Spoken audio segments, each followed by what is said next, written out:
A pipette pump is a device used to draw and dispense liquid into and out of the pipette. As you can see, this is a pipette. It has a fill and discharge wheel. It has discharge button. It also has a pipette cone. So it's very important to know that one. The wheel, we use it to suck the solution. So when it rotates like this, the solution will be sucked as indicated on this other video here. So it is used hand in hand with the pipette. So when you spin the wheel to the opposite direction, then it will discharge the solution. So make sure you know the volume of your pipette. The one that I'm using here was a 25 ml pipette. So it's very important to know the volume of your pipette because they have different volumes, this pipette.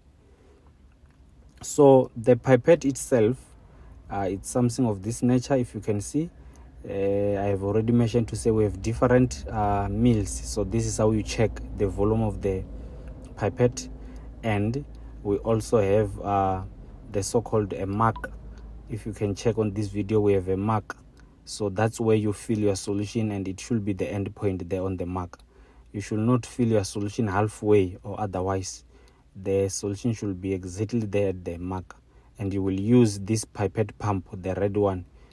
Spin the wheel or rotate the wheel, then it will suck the solution or even discharge the solution. So now it's wrong to fill it halfway like this one.